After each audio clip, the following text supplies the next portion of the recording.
Why is Boba Fett different? Well, why is Boba Fett different from what? Why is Boba Fett different from other Mandalorians? Or why is Boba Fett different from other Star Wars characters? Really, it's all of the above and so much more. There is so much that is different about Boba Fett. He's the most famous bounty hunter of his time. We see him as an antagonist when he first appears in The Empire Strikes Back. Then we see him as kind of a hero or anti-hero in The Mandalorian. Boba Fett is also one of the biggest icons of the Star Wars franchise. But aside from all that, the question remains, why is Boba Fett different? I will be answering that as best I can today on Star Wars Fanatic.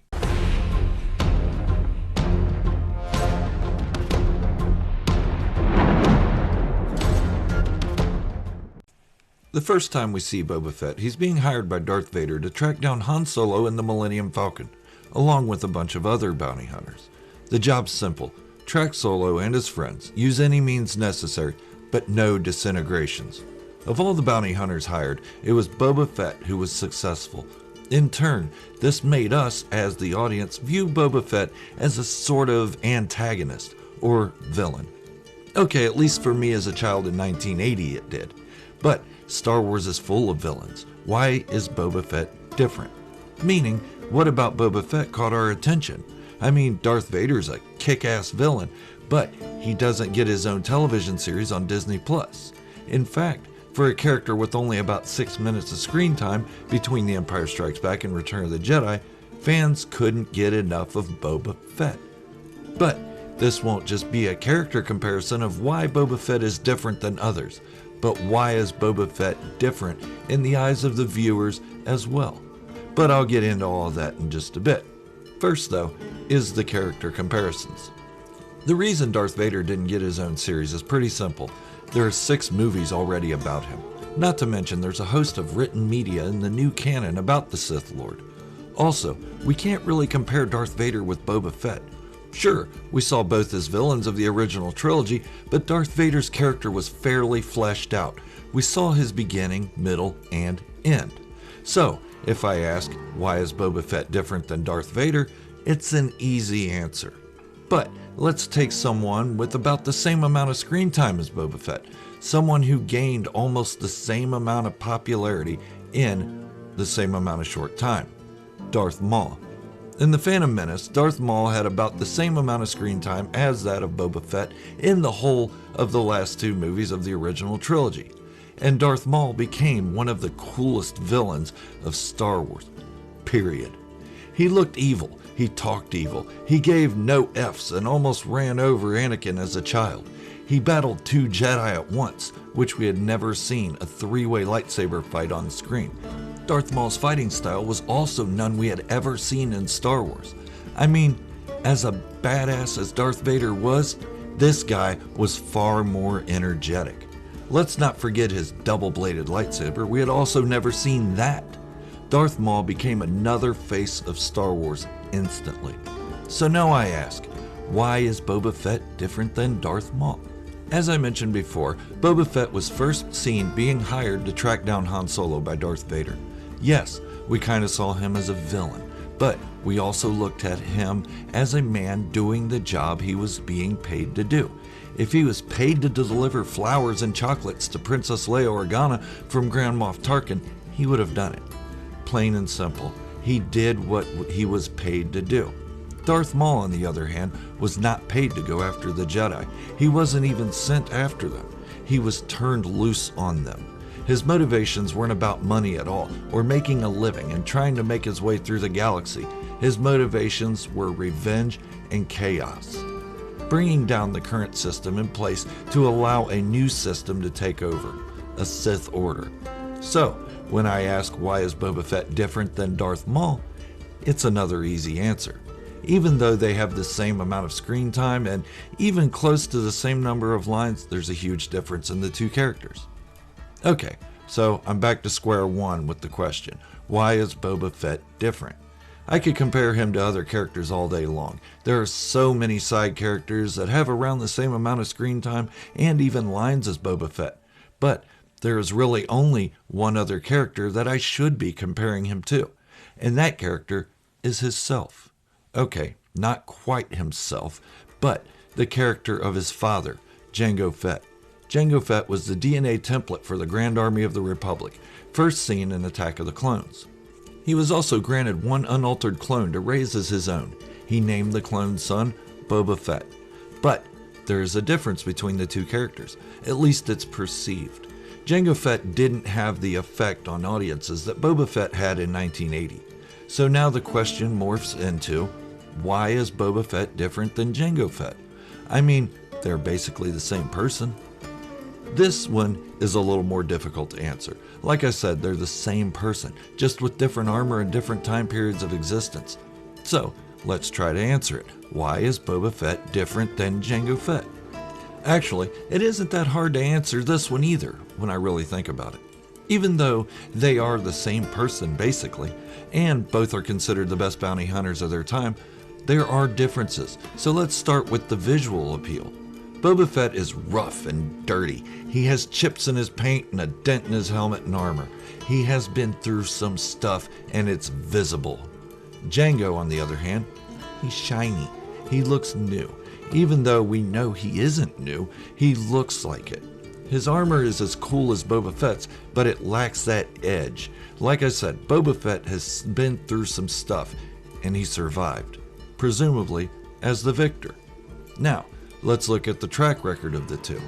If we only go by what we see in the films, Boba Fett is successful. He tracked down Han Solo, and he has the reputation of using disintegration. That's just badass. But let's look at Jango.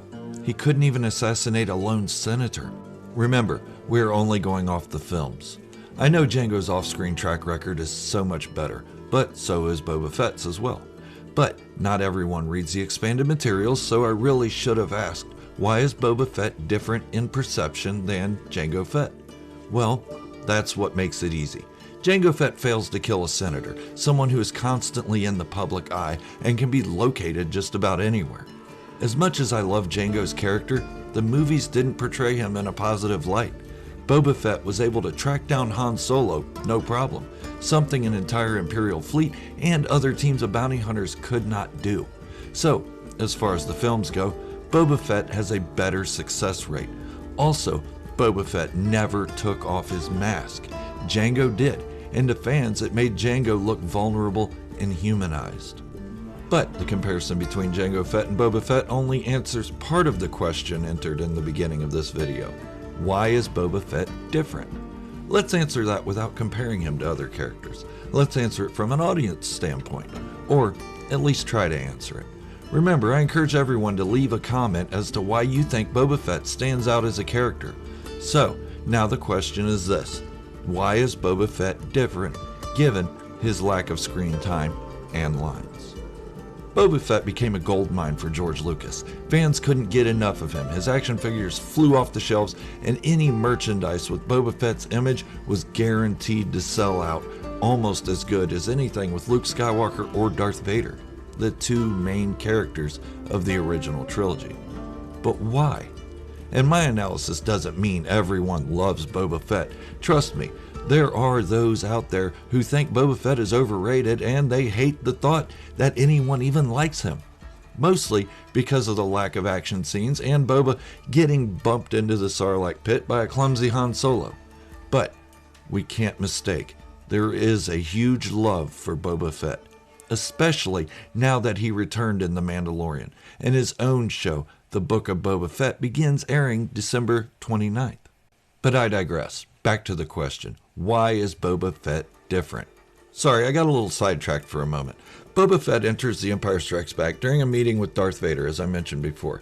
He is standing there silently. Darth Vader gives the terms of Han Solo's capture and gets in Boba Fett's face individually. Finger raised, he tells Boba Fett, "And no disintegrations." Sorry, that's my best Vader impression.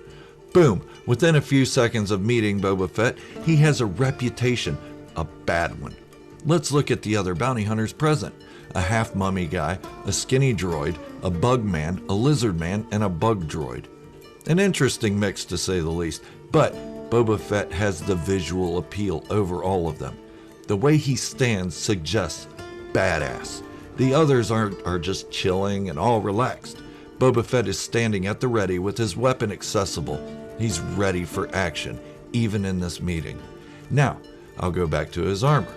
He has been through some real crap and survived. His armor is beat up and worn, yet there he stands, alive and ready for another job. Now let's look at his demeanor. Like I said, during the meeting he was at the ready. But when the door slides open in Cloud City and Vader is the one on the other side, it was Boba Fett who entered from the side first. He didn't have to be there. Solo and friends were caught at this point. He could have just hung out in the back until time to take Solo to Jabba. Nope. He wanted Solo to see the face, or mask, of the man who caught him. It was a taunt. Not to mention, look at how he holds his weapon. He's ready for action once again. So, I will ask one more time, why is Boba Fett different? I was watching The Empire Strikes Back the other day and noting some of the design choices of the characters, vehicles, stuff like that. And since this video is about Boba Fett, I will only speak about his character. When we look at other sci-fi made around the same time, their characters' designs rarely hold up to the test of time. Sleestaks, Cylons, and don't even get me started on the characters in Flash Gordon. None of them hold up. None of them are believable as characters of a future. In fact, most have the look of being designed in the 1970s or 1980s. Boba Fett does not. If you watch The Empire Strikes Back 20 years from now, okay, let's say 40 years from now, when most of us that were around for its beginnings are gone, it will most likely be just as visually appealing as it was in 1980. Boba Fett's character holds up to the test of time. But I want to hear from you. Why is Boba Fett different to you? Do you like him, hate him, or do you have no opinion on him one way or another? I'd love to know. It's fun discussing these things with you guys. Now, go on and hit the subscribe button to see more Star Wars content that makes you think. I upload 2 to 4 times a week, and I try to engage with all my viewers. So, hit the like button and boost this video up a little more with each thumbs up. Thank you for watching, and remember, this is the way, the only way.